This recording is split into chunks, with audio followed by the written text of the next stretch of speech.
overseas. I've had more than my share.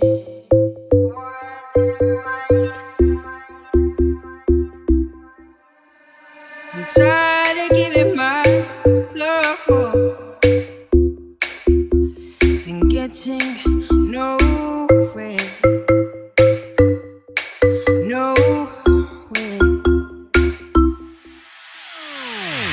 What I need is somebody who really cares. I really need a lover who wants to be there. It's been so long since I've touched a wanting hand.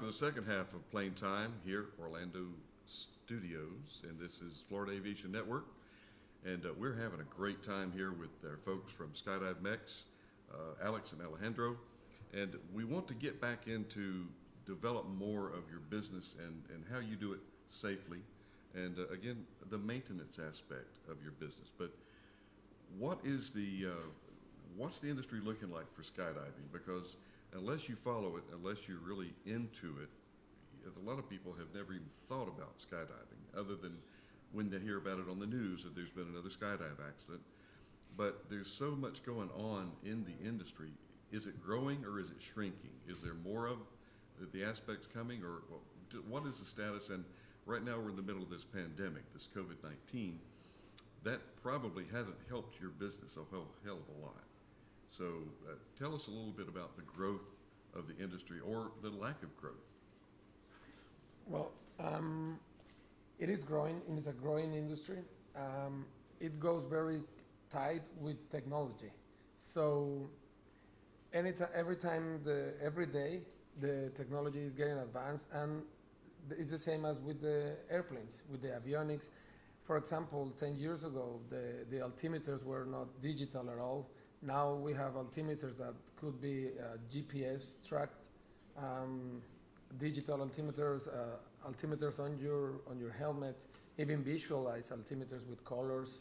So technology has been growing, helping the sport to grow, and like the aviation, the more technology helps to advance it, the more safe it is.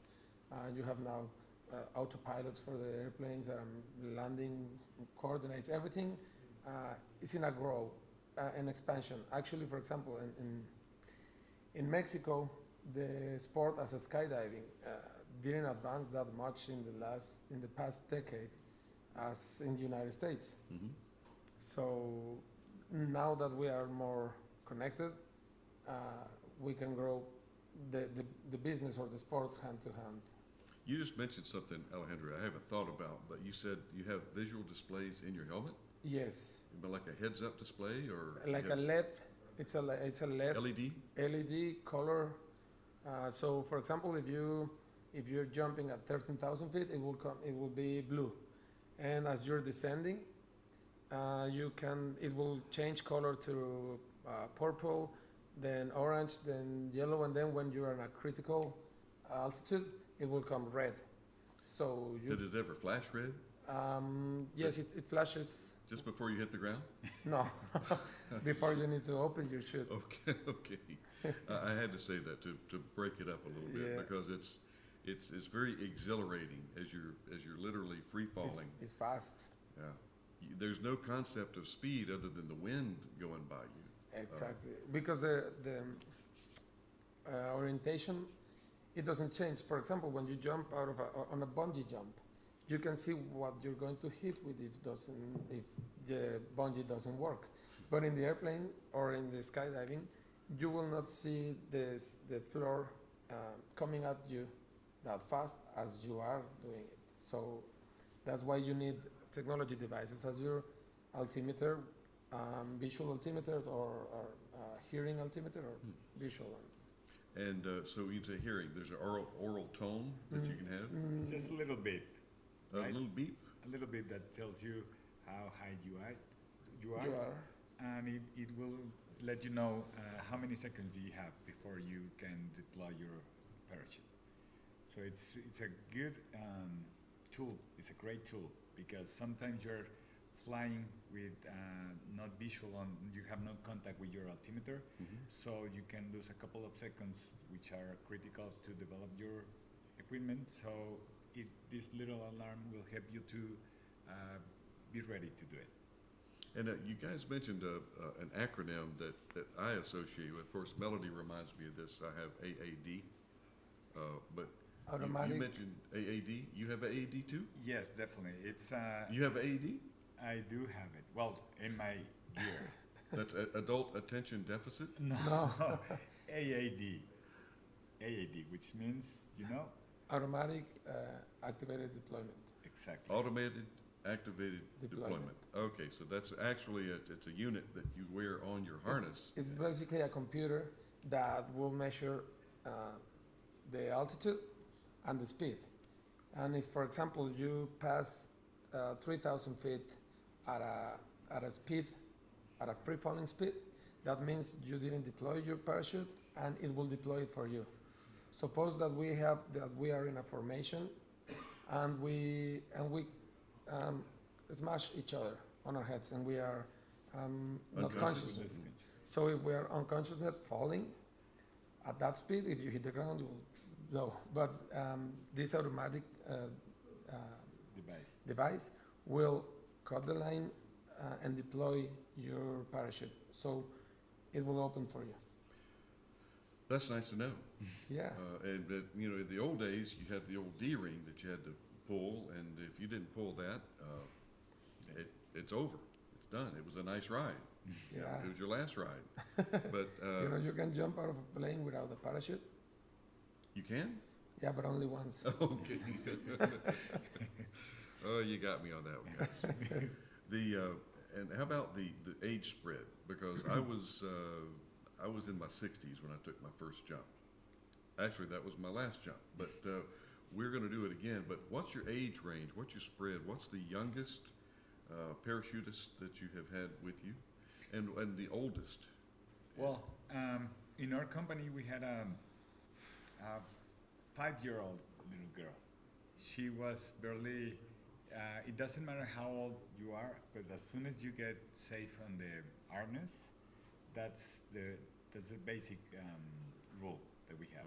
And about the oldest guy that we have had, it's around 78 years old. But here in the United States, recently there was a 102 years old senior that jumped from a plane, which was amazing for everybody in our community of skydivers. Just to realize that have somebody at that age feeling the experience that we live, it's incredible. It does open up another dimension, just like flying with an aircraft opens up the third dimension for people that have never flown before. But then there's flying, and then there's coming out of the airplane, a perfectly good airplane. And I will mention this quickly. Everybody that's a little bit fearful of skydiving said, "Why would you jump out of a perfectly good airplane?" I even heard Obi Young say that one time. But there is a reason to jump out of a perfectly good airplane or fall out of it, because if you ever have to do it intentionally, if you ever have an accident in the air with your aircraft, and it's just a matter of if you're wearing a parachute, it's one of the fallacies and something I'm going to pursue, by the way. You're required to have a parachute on if you do aerobatics in an aircraft, That's two correct. passenger. However, there's no requirement to have any training of how to use that parachute. So God forbid something happen while you're flying and you pop a wing or a strut lets go, and you find yourself out in the free fall. If you don't know how to assume the stability, the position, and you don't know how to because you don't have the automatic deployment system, you don't know how to pull or throw your drone shootout, you're probably not going to make it anyway. So why have the requirement of having a parachute, not having the requirement to know how to use the parachute? So that's why it was so informative for me, and thank you for kicking me out of your airplane, to know what it feels like before I have to do it. So it's good to do it on our terms first before you have to do it on someone else's terms. Yes. Go ahead. Well, Please, go. No, Antonio, you're jumping Actually, I in. was gonna say that it's a great connection you make with the tandem instructor before you jump, because literally you're putting your life in their hands. So you have about 30 minutes conversation to break the ice with them, and they explain you whatever you need to ask. All your questions they're gonna be answered by them, so they will make you feel comfortable, and they usually make a couple of jokes so you can relax a little bit. But when it got serious about the safety procedures, they will let you. They need to be really sure that you understand that you are in a safety procedure about jumping from a perfectly good plane. Yes, and also the thing of their instruction, they're testing you and trying to find out if you're alert, and because you could be a very much hazard to them and their safety. Exactly. If you freak out as you're in front of them, it can affect their ability to fly that machine down safely to the ground. So one thing I noticed that it was told to me, and I didn't understand it until we did it. It says, before we exit the aircraft, put your head back. Exactly. And I thought, well, yeah, that looks kind of goofy, because I saw the people. This is on video. I don't want to look goofy coming out of the aircraft, but I understand, because if you're looking down, and as soon as the wind hits you, it's going to throw your head back. And it could throw your You head can back hit- into your You're gonna hit instructor, him. and either break his nose or her nose. Make him unconscious. A lot of ladies get involved with skydive, and it's Yes. very interesting. It's an interesting fact, right? That 70% of people 70. that jumps, it's women's, and the other 30%, which is men's, 20% they go forced by the woman, They go like that. because yes, they want to go to impress her. So women are more brave. Yeah, I mean, it is impressive. You wouldn't think that, right?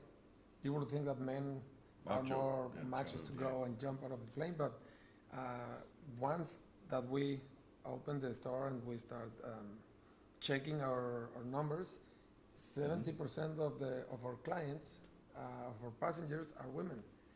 And when you pay attention, if they come with a couple, it is like that. They're like, you come with me because I want to do this. Like, okay, my love, I will. Yes, my love. And Janini's, she's jumped with you, and Lisa, Yes, she's jumped with you many times, and Lisa's almost ready for free fall. exactly. She's in love as us of the sport, and now she is ready to make her AFF course, which means Acceleration free free fall. falling, and she's just waiting for jump with us by herself. Wow. Well, and where would we find the safety aspects of the comparison of this sport as opposed to other aviation sports? Because you used the term first in the first segment, Alex, Base jump? of the base jump. And the base jump, you would think that would be a lot safer, because, I mean, you don't have an aircraft component to deal with. You just jump off of a big hill or a cliff. Exactly. Well, this is what confuses like the public. In the base jump, is the first more accidental sport that it is right now. It's actually new.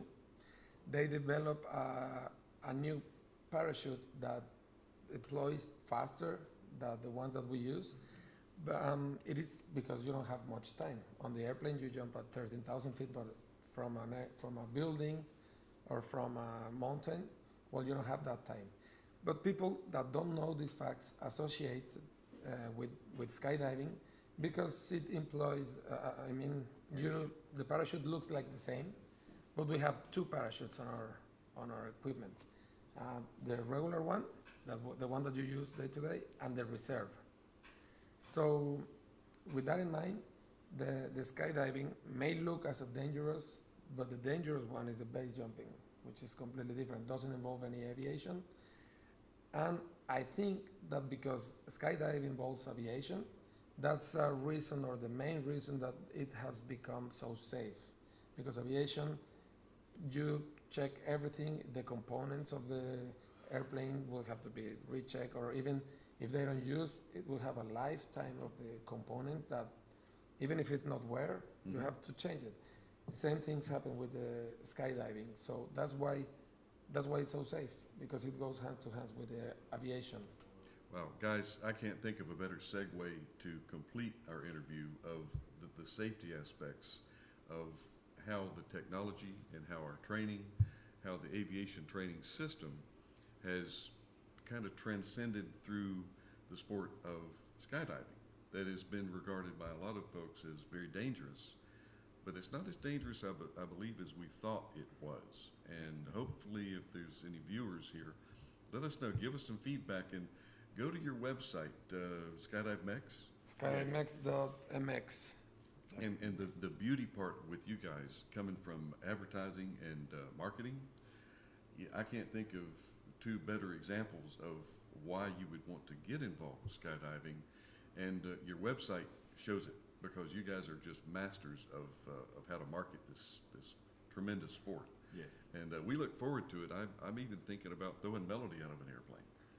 We'll wait for you there, Melody. And we may even have a parachute for her, you know? So, Of course.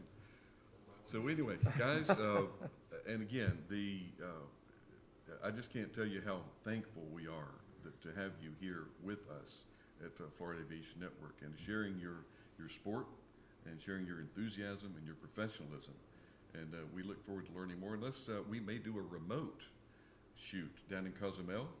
If you've never been to Cozumel, it's a beautiful, beautiful island, and you owe it to yourself. Do it. Bucket list. Jump out of a perfectly good airplane, and that's directions of Obi Young, Captain John Carter, and all the crew here. We got just a great crew. Even Larry Moore would jump out of a perfectly good airplane now after he's heard this. But Yes. guys, thank you so much for Benji, for it's joining a us here in pleasure for us Orlando. to So be here much. with you. Let us have the opportunity to tell everybody as much as we enjoyed this and we had fun. And thank you for giving this space to communicate what we love to do in life. Let's do it again. Of course, for sure. Thank you. And we're going to come back to you with another plane time on another day. Maybe the same setting, may not. Maybe in Ocala, I think might be another good venue up at the Leeward Air Ranch. You never can tell where we're going to come to you from or who we're going to have. Ben Coleman, host, Plane Time, Florida Aviation Network. See you next interview.